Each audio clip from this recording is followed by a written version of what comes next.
guys, and welcome to a new episode of the Football Plus F1 show. As today we're going to talk about yesterday's Premier League and other European Leagues games. We're going to preview the Chelsea versus Arsenal game, and also we're going to talk about Formula 1, the Qatar Grand Prix. Let's start with the Football Premier League. Brentford beat Burnley 3-1. Bit of drama in the last 15-20 minutes in that game. Before 80th minute it was 0-0. After 80th minute there was 4 goals, including 2 penalties. Sunderland beat Bournemouth 3-2. Very good win for Sunderland, and the great start of the season continue. Manchester City make it difficult and make it harder for themselves than they should have against Leeds United. They were 2-0 up against Leeds in the first 25 minutes. Goals from Phil Foden and Josko Gvardiol. And I think, okay, City comfortable win, easy win, no problems against Leeds United. But then in the second half, you have to give a lot of credit to Leeds. They found a way to come back. They never gave up, and they showed good character, and they did a great comeback, scoring for Calvert-Lewin and Lucas Nemecha. But despite the great effort and the great comeback that Leeds United made, City managed to go on and still win the game at the end. In the last couple of minutes of the game, for Phil Foden, and I have to say, Phil Foden saved the day for City, because if that game ended a draw, that would be another disaster for City, considering losing against Newcastle and against Leverkusen. That they dropped points again against this time against a side that they should win easily. But Man City made it difficult for themselves. They managed to win at the end, but they made it very, very difficult for themselves that they really should have. When Gvardiol scored the second goal, you think like, okay, that's it. They should win by 4, 5, 6. But they made it difficult. But at the end, they get the job done. But at least we saw some other players for City step up. Phil Foden stepped up quite a lot. Massively in this game, because there was some criticism, including for me, that City, they need other players to step up, not only Haaland. And when Haaland was not at his best, Phil Foden stepped up. So well done to him, and he deserves a lot of credit. So, and especially Phil Foden has not had a stellar start to the season. These 2 goals will for sure give him a lot of confidence going to the future. But very important win for City as they close the gap on Arsenal. Newcastle beat Everton 4-1. Another team who scored in the first minute, not only just Manchester City against Leeds. This time Newcastle against Everton, goal from Malik Theo. And then after that, Newcastle absolutely destroyed Everton after that. Goals from Lewis Miley, Voltomede, Mike Theo again, consolation goal from Disbury Hall. I mean, Newcastle could have won by more. Very good performance from Newcastle, and it was much better. They're starting to improve their league form. Before international break, they've had problems in their league form, but they're starting to improve on that. They beat Man City. They beat Everton 4-1 away, which is a tricky place to go. And Everton are a decent side. And they've got, I think, Tottenham at home coming up, if I'm not mistaken. So, but yeah, very good win for Newcastle. Voltomede back on the score sheet. And yeah, very good win for Newcastle, and a very important win for Eddie Howe. So, yeah, well done to Newcastle United. Tottenham against Fulham. Tottenham lose 2-1. In the first 6 minutes, they were already 2-0 down from Kenny Tete and Harry Wilson. And then after that, Fulham were like, yeah, go on, you can have the ball, great possession. Like, Fulham were happy to sit back for the rest of the game, and rightly so, because they were 2-0 up in the first 10 minutes, and it was like a dream for them. So they were like, yeah, because they know they're not going to dominate possession against Tottenham. And Tottenham, they accept the goal against Kudus. I don't think that they created many big chances, if I'm not mistaken, if I'm being very honest. So, yeah, quite an abject performance from Tottenham. But very good win for Fulham, considering they've had some struggles this season. So yeah, and what does that? That's another loss for Tottenham as well. Like when you saw the difficult run of fixtures that ended for Tottenham. You think like, okay, this is a game they should get back to winning ways. A bounce back against a side who were struggling also, even though they've won 2 of the last 3 games before this game. It's a game that they should win. They're at home, and then you end up losing it. Is Thomas Frank under pressure? Not yet. Not yet. Not yet. I don't think he's yet under pressure. However, since in the first, I would say 2 months at the start of the season, he's shown some stages of the some stages of the start of that season from August to September. He showed that he can do well. He can adapt. He can help Tottenham tactically.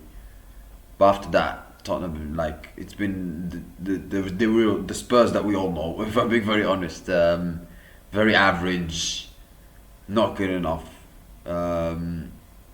Spurs. When I say the Spurs we knew, I mean last season. So, because last season they were terrible as well. Let's not forget, even though they won the Europa League. So, yeah, like, I don't think Thomas Frank should get sacked, but he can't keep losing games.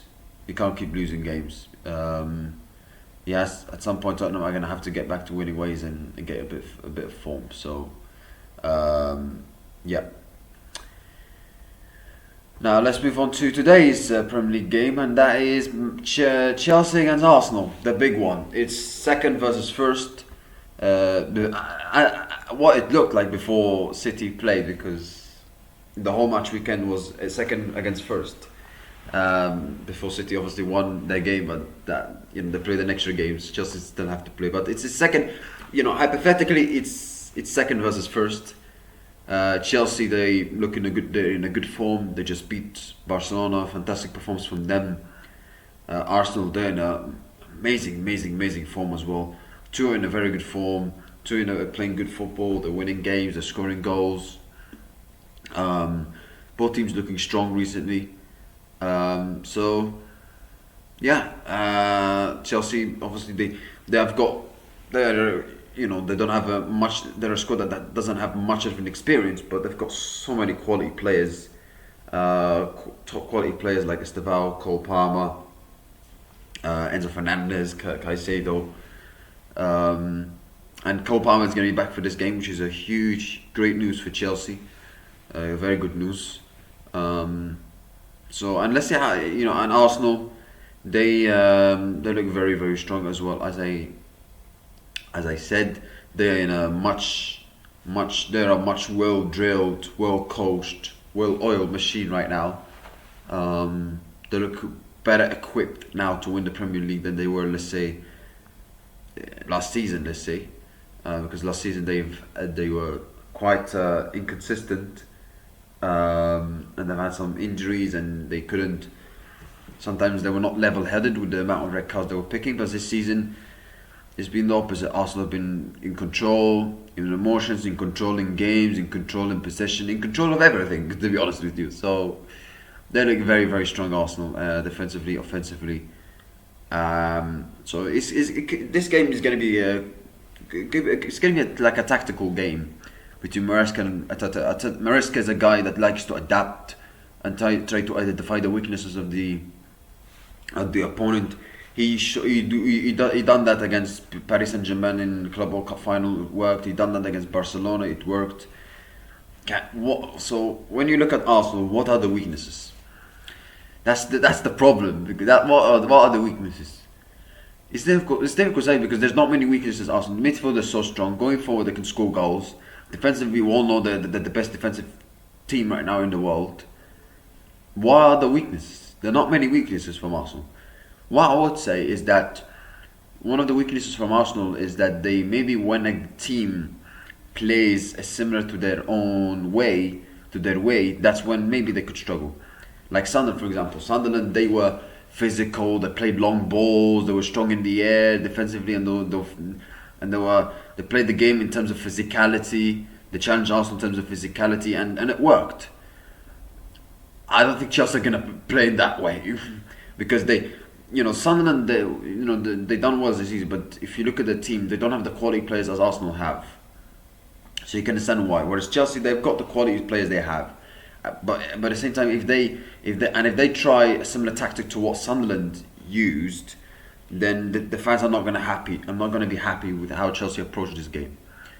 So I think Maresca is going to have to play it smartly, and approach the game in the right way. And yeah, of course, identify the weaknesses of the opposition. Of course, that's one of the things that you have to do as a coach, right? But at the same time, what are the weaknesses of Arsenal? That's the problem. For Arsenal, like I said, they look very, very strong. I think they're doing a good job. Arsenal defensively, all round, they look very, very strong. And what are the weaknesses they can identify this Chelsea side? I think just obviously Chelsea defensively they can be caught at. Defensively they can struggle. Going forward, obviously they're a very good team. They can score goals, so I think Arsenal can deal with them because defensively they're very, very strong. The midfield battle is going to be very, very key. Very, very key. You know, Arsenal have got Zubimendi, Declan Rice. Chelsea have got Enzo Fernandez and Caicedo. The midfield battle is going to be very, very key. I think the team who wins the midfield battle, I think, will have a better chance of winning the game, in my opinion. So, and both teams have got very good midfielders. Caicedo, there's the comparison between Declan Rice and Caicedo. They both are brilliant, brilliant footballers. So, yeah, and then you've got I think if Arsenal can deal with with Chelsea's attack, whereas can Chelsea score goals? They can score goals. Chelsea defensively they can be caught at times. However, defensively they look very, very strong against Barcelona, and Cucurella had a brilliant game. So yeah, it's gonna be very interesting. It could be like a tactical chess game between the two coaches. You know, and Maresca will try to identify the weaknesses.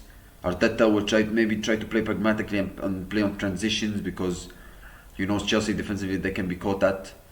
So could be like a I think the game could become more tactical than people assume at times. So yeah, it's gonna be very, very interesting, very, very interesting game. So I'm looking forward to it. Arsenal, they're in a very good run of form. They just won their last two games against Bayern Munich and Tottenham Hotspur, and they won them very good, in a very good way, 3-1, 4-1. Whereas Chelsea, they also in a very good run of form. They beat Barcelona 3-0, 2-0 Burnley. They kept clean sheets. They kept 3 clean sheets the last 3 games. They've improved defensively, but 2 of those games were against Wolves and against Burnley. So this is a completely different test. So let's see. But Arsenal, I feel, Chelsea are second, but at the same time, I don't think they're title contenders because they don't have the squad to go for the whole season to be consistently good and challenge for the title. I mean, last season proved that case, right? I think at some point they were 4 points behind Liverpool, and people said, "Oh, Chelsea could fight for the title," and then it showed towards the end of the season, and they nearly missed out on the top 4 as well. So I think Chelsea defensively they still have problems. I still think they need the goalkeeper as well. So I don't think Chelsea are going to fight for the title. I don't think Chelsea are title contenders. However, if they beat Arsenal, that'd be a huge step forward for Chelsea. That's for sure.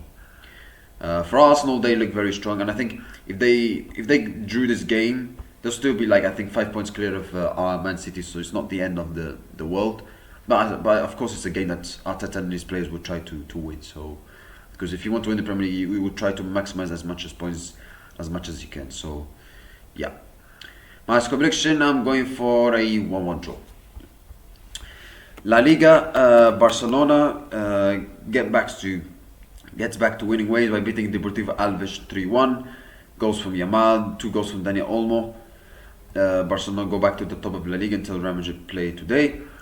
Atletico Madrid also win 2-0 against Real Oviedo.